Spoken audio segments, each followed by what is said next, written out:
Today's date is September 28th, and this is episode 15 of the Minutemen Pod. We're coming off two back-to-back disappointing losses against the Seattle Seahawks and the New York Jets on prime time. We're going to recap those games, and then we're going to do a preview into this week versus the 49ers.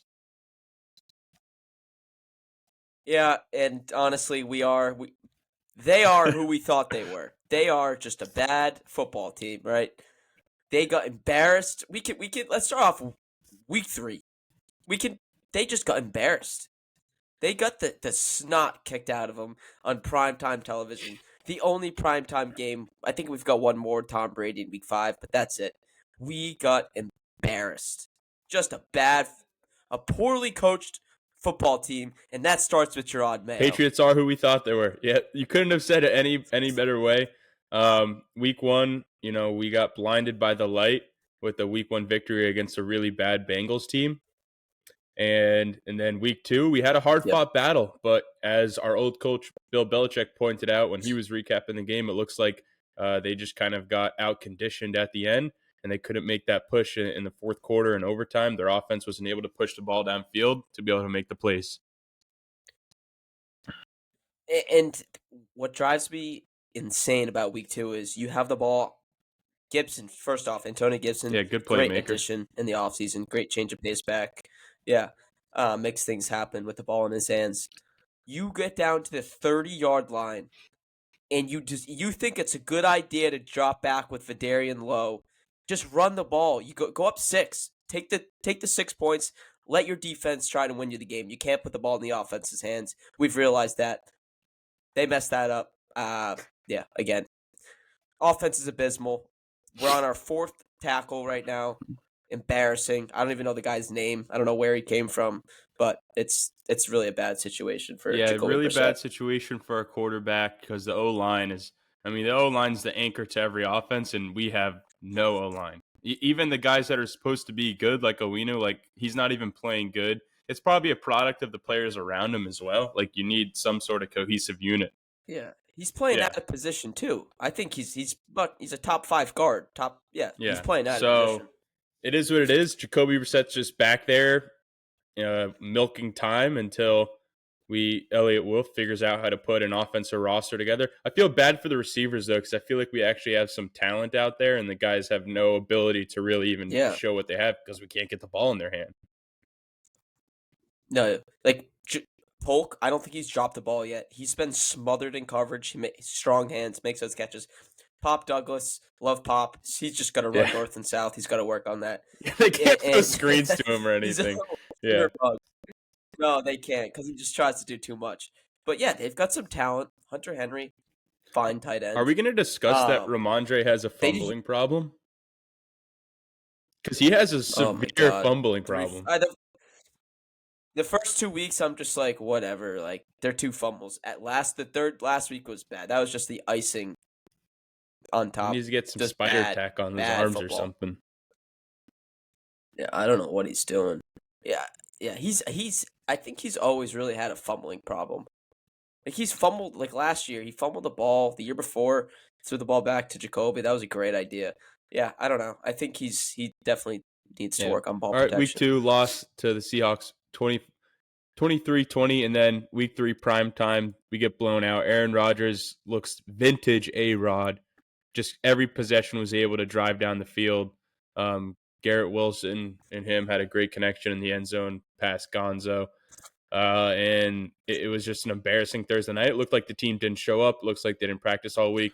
You hope Mayo, first-time head coach, player coach, can use this to motivate his players into a really tough week 4 game that we're going to have in San Francisco. And it's going to be, I think this game's going to show, who this team is. Are they going to crawl? Are they going to scratch and fight? Or are we just going to lay down and get bulldozed by a wagon 49er team? The 49ers are decimated with injuries right now. They are a very top-heavy team. They've got some insane talent at many positions, but a lot of those guys, skill guys on offense, are banged up. Kittle, CMC is probably looking like he's not coming back for a while. And then Debo. CMC, shout out Olivia Culpo, I don't know. Island.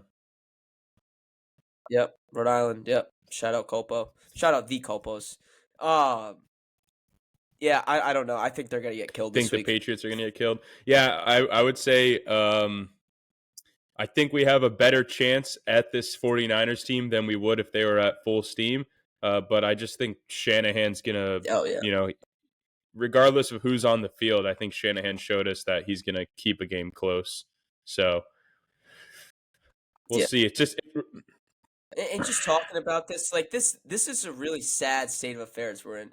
There's just we're a lifeless yeah, fan base right seriously. I now. mean, you'd think that de Lifeless. facto GM Elliott Wolf would better put a better product out on the field, but in reality, we got excited about nothing because he did nothing this offseason. Think about what he did.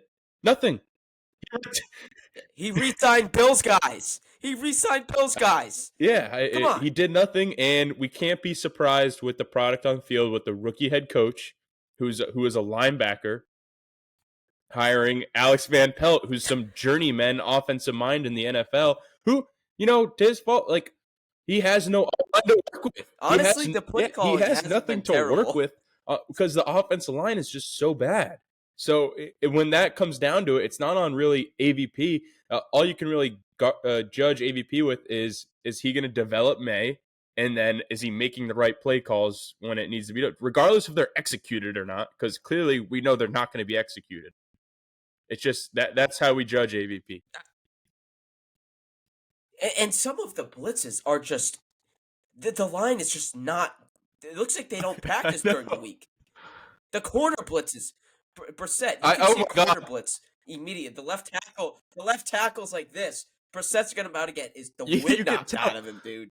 And by the way, every single time Jacoby Brissett gets hit, I'm like, he's not getting up. He looks like he is so beat up right now. We're not even a quarter of the way. I know. Every year. time he goes down, everyone's kind of like, "Oh, here we go." But I don't want Brissett to get injured. That's the last thing we need.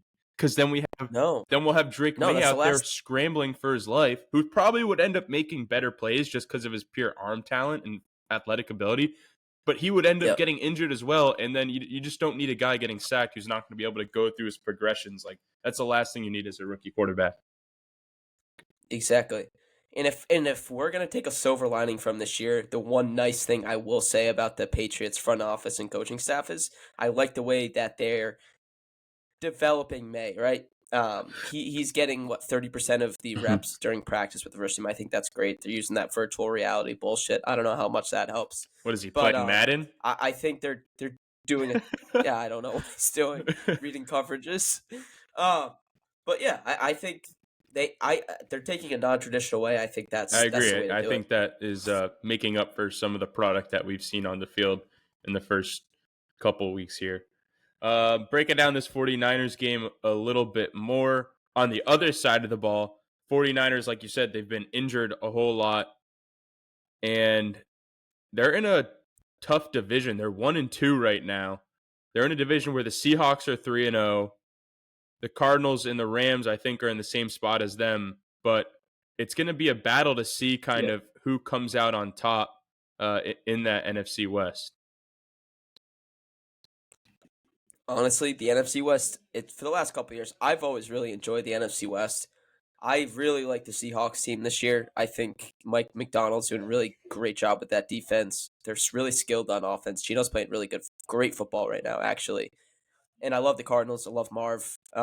It's always been a great division, and the Rams are just a gritty team. Really They're banged up right now, but McVay's coaching like hell. So it's a really cool division. And then I think it's the complete opposite of what the state of our division looks like right now, where you have the Bills just a wagon. Josh Allen just no receivers, doesn't matter. The defense over there, I mean, it feels like they lost a lot of veteran guys, but yeah. No Milano, but they've been playing lights out. Josh Allen has just shown like he's putting on his MVP season. Like right now, we're in the midst of him putting on his MVP season. He's playing like effortless football. He's just the ball. Somebody's always open. He's getting the ball where it needs to be. He's playing like pressure free, I guess, with no digs. I think they're wagon right now. I'm really excited to see when them and the Jets square up in that first division game that they play. because that's what Yeah. it's going to come down to. It's looking like right now because Dolphins Tua-less for the foreseeable future. Yeah. We're not going to make any Yep. comment as a podcast. He's a football player. He's a man. He'll be able to make the right decision for himself and his family. Yeah. Yeah. No comment on the Tua That's situation. And that's our comment on Tua and the Dolphins. Hope he heals up and gets better. Yeah. Because you hate to see that happen to a human. But in the Dolphins quarterback situation, it's Yeah. abysmal. Hey, Skylar Thompson, I don't know why people are acting like he was going to be good. I like Snoop, though. I like Snoop for their know. offense. And I do like Snoop Huntley. I guess out of the Snoop's best, fine. He's a Pro Bowler. Mac Jones, Pro Bowler. Mac Jones is a Pro Bowler. How about shout out Mac Jones while we're on the topic. Getting in the game and getting strip sacked. Oh, I love. There's nothing more satisfying than watching Mac Jones get just hit by another human being. It was the best because it was like versus the Bills back in division. They're getting their butts whooped, and Mac Jones gets in there in the first one and gets strip sacked like a loser. Oh, strip man. sacked. And the faces he makes when he's getting hit, it's fantastic. He loves blaming other people. Oh, yeah. And by the way, the Jaguars, they are abysmal. Trevor Lawrence might be the most overrated quarterback. I mean, I don't even think he's overrated at this point. I mean, he's 0 for his last 7 games. And Bryce Young has actually had a better 18-game stretch. Think about that. In the last 18 games, Bryce Young has had a better 18-game stretch in almost every category possible.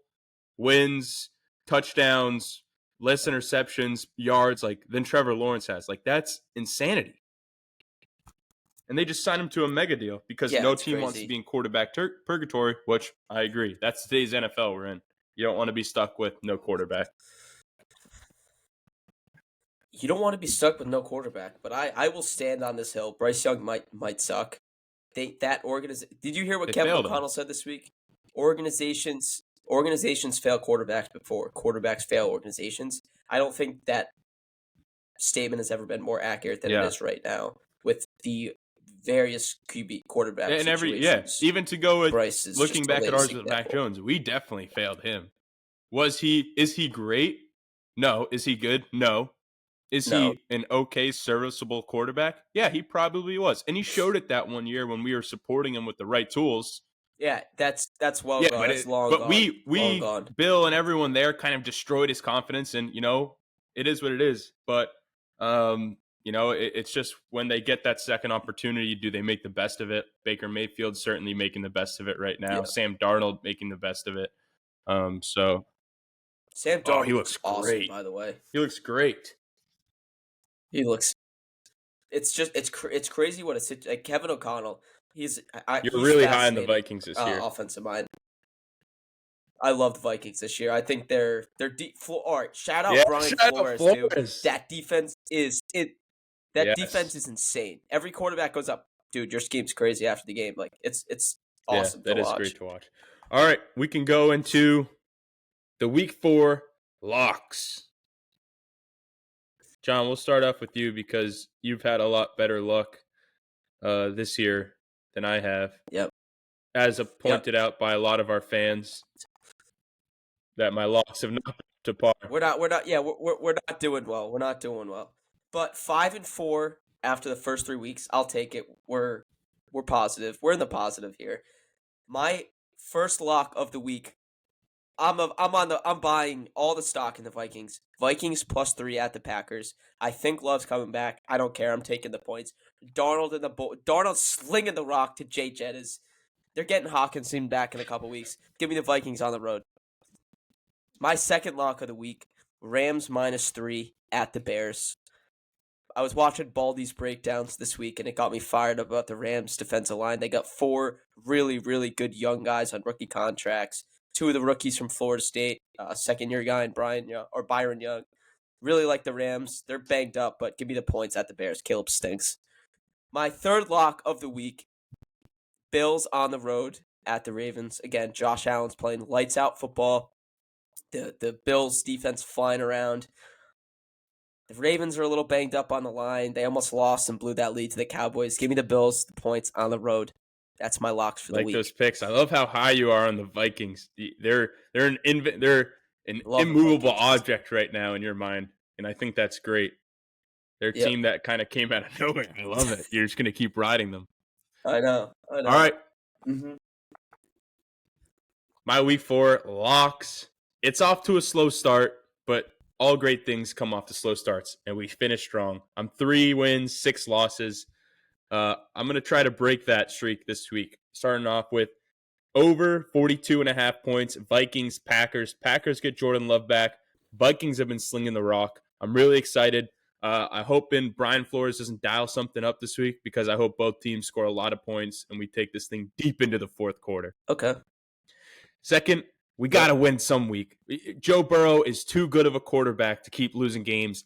Eagles. Is he? Is he that good? Bengals minus 4.5 against the Canales dump hole Panthers. Andy Dalton, you fooled me once. You're not going to fool me twice. Give me the Bengals minus 4.5 against the Panthers. And then lastly, the 0-3 Titans coming in to Snoop's house in Miami. Titans plus 105, money line. You're not starting off 0-4, Will Levis, the Mayo Man. Titans money line. Those are my locks. Monday Night Football. Lock. Levis. While we're talking about Levis, he is really bad. He's really bad. Really, really bad. Turning the ball over like it's his job. Callahan's sick of his shit too. It's fascinating to watch. Yeah, I know. All right, let's recap all the week 4 games here. Yep. All right, we got Bengals, Panthers, like we said. Who are you taking in that game, John? I'll take the Bengals. Yeah, I think they're due for a win. I agree. Bengals, I think they're due for a blowout win. That offense looked good last week. I think they need to have some pieces come together, and I do not believe in the Panthers at all. Eagles minus 2 versus the Buccaneers. I'm gonna take the Eagles. I think that was a really gritty win against a good Saints defense. Saquon's playing out of his mind. Give me the Eagles. I think the Bucs rebound here this week. I think the Eagles are banged up. No Brown, I don't think. He might play. Devonta Smith out. They're going to try to lean heavy on Saquon. I think the Bucs need a bounce back win here for Baker, for people to keep riding him. So I'm taking the Buccaneers. For sure. Broncos, Jets. Jets minus 7.5. Give me I don't know if they're going to cover, but I think the Jets are. I think Rodgers is finally settling into his groove. He looked really, really good last week against our lifeless Patriots team. I think the Jets are gonna. It's a Hackett revenge game here, and I think the rest of the guys on the Jets know it. I think Hackett really wants this one, so I'm going to go Jets as well. Bo Nix looked a lot better last week. I hope he looks good again this week, but I think the Jets squeeze this one out. Vikings, Packers. Packers favored minus 3. You already know where I stand. Give me the Vikings. I like the Vikings too in this game, though. I do think Jordan Love's going to look good this week because I think he looked good week 1. But I think the Vikings take it. I think they keep rolling through that division. All right, Rams versus Bears. Bears minus 3. They're favored against the Rams. Favored against Sean McVay. I don't know how that team is favored. They have no offensive line. Caleb is really struggling. Had a couple nice throws last week, but he threw the ball like 50 times for 400 yards. They're reeling on offense. Yeah, that offensive coordinator they have, Shane Waldron, not looking good for him. Really bad questionable play calls. Oh, he's yeah, I think the Bears terrible. are going to need to change stuff there pretty soon if they don't want to fail Caleb Williams. I'm giving the Rams as well. Saints versus Falcons. NFC South rivalry game. Falcons minus 2.5. I honestly don't. I have no idea. This could go either way. Just the way these two teams are gonna play, I think give me the Falcons. They had a good win. Or sorry, they lost. Yeah, I'm taking the Falcons really too. As much as I like the Saints' offensive play calling, Kubiak and everything, Carr, still don't trust him. Still don't trust him. All right, we have Steelers minus 1.5 versus the Colts. Give me the Steelers. I think Fields is playing better. Really, the best football of his career. He's just playing. He's not really thinking about it. Like that was an NFL throw to Calvin Yeah. Austin, right? Hit it between the numbers. He's not thinking about that. Steel curtain defense is unbelievable, led by TJ, defensive player of the year. That defense is so good. I think Fields just has to keep doing what he's doing, and Anthony Richardson will find a way to fuck it up for the Colts. All right, then we. Anthony Richardson his is ass. All right, Jaguars versus the Houston Texans. Texans -6. I think they could have made this one -10, to be completely honest with you, the way the Jaguars played against the Bills.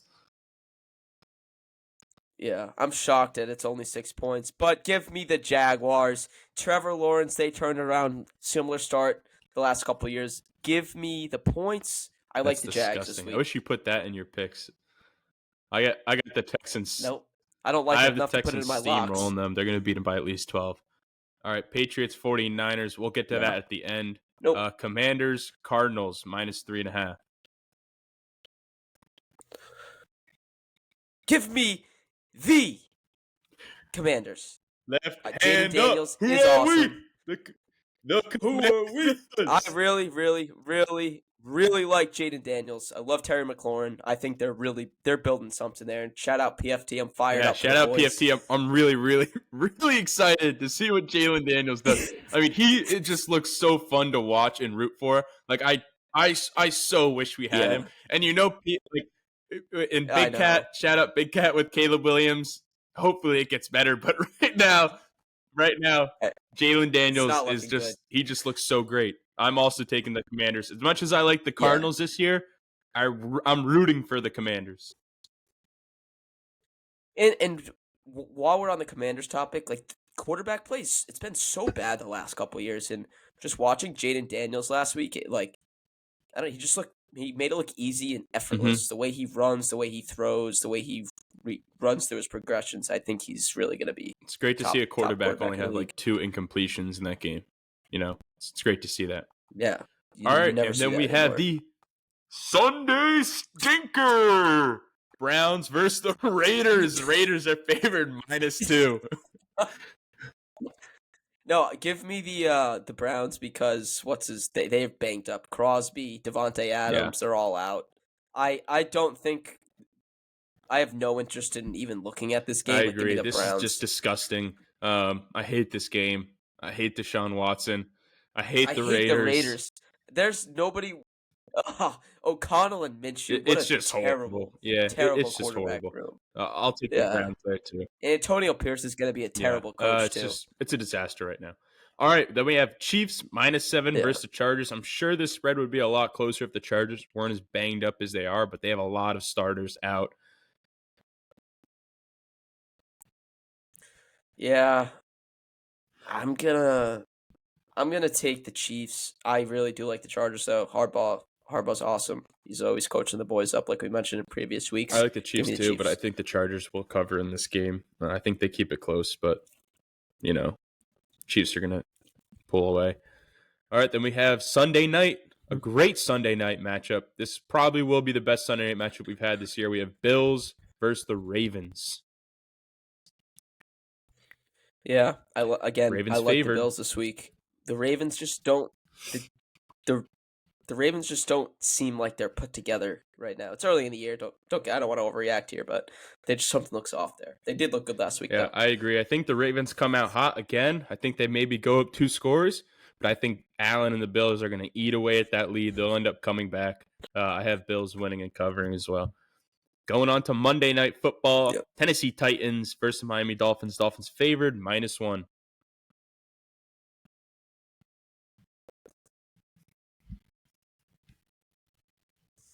I'm having technical difficulties. I'm taking the Titans in this game. I'm taking the Titans in this game. Will Levis, he's got to do something. I mean, if he loses this game, I think Monday night, I think he gets benched. So I'm betting on Will Levis. I'm betting on the Mayo Man. For who? Exactly. I don't know who, but it's going to be a disaster if he doesn't do good. So I'm taking Titans money line. Yeah. Give me. Yeah, they need a win. Give me the Dolphins, though. Seahawks versus Detroit Lions, a great Monday Night Football game. This is probably going to be the game everyone's going to be watching. Lions favored 3.5. Jared Goff has not looked good. Geno Smith has looked great. I'm taking the quarterback play in Monday Night Football. I think Seahawks win and cover. Oof. Give me the Lions. I don't know about the points. I like the money line. I do think the Lions. And while we're on the topic about, I absolutely despise 2 Monday night NFL games. I hate it. I don't know why hate that's it. a thing. It's the worst. Make it like a What ends Saturday up game or happening something. is I don't know. like last week. I watched the Bills for the first 2 seconds, and then it was just the Commanders Bengals the rest of the way. One game gets forgotten about. It's ridiculous. Yep. Yeah, I really do not like that. Make it an extra like 4:00 game. 4:00 games There on you go. Sunday afternoon are the best. All right, and now we'll go back. Patriots, 49ers, Sunday, 4 o'clock in San Francisco. 49ers minus 10.5. John, give me a score prediction. I'm gonna say 24-12. We're gonna kick 4 field goals. Sorry, ass team. John, Very we safe. bet against the Patriots once. I'm not making the same mistake again when they were the least. They had the biggest spread of points in week 1. They also again have the biggest spread of points in week 4 again. Patriots win 17-14. 17-14. Joe Sly's that guy. He's going to kick a game-winning field goal. We're keeping it close. Purdy's going to get sacked and intercepted. Someone's getting injured. Some new guy's scoring a touchdown. It's going to be a great stinking game, and we're taking it to him. My X factor is Keon White. He's playing lights out football this year. He needs to have a game because nobody besides that guy can provide any sort of pressure. If Purdy's running around in the pocket, it's going to be a long day for that defense. They need to contain him. That is the key to the game, is the defensive line. We already know the offensive line is just going to get bulldozed, but that defensive line, that Keon White is the X factor tomorrow at 4:05. I totally agree. PM. Defense, I think you couldn't have picked a better X factor on defense. Is that line? They need to control the game. They need to give our DBs a chance. And our offensive X factor, I'm calling out Ramondre Stevenson. I don't care if we don't have an O-line. He needs to put the team on his back, rush for over 100 yards, and control the game. We're not going to be able to throw the ball downfield. We've made that very clear. We need to control the game on the run game, and that comes down to Ramondre Stevenson not breaking the first tackle and gaining yards after contact. My X factor is going to be the 3 interior linemen. We get City Sal back this week, which is good. Andrews, Layden Robinson, they need to dominate. Bosa's going to have a field day, but what's his name?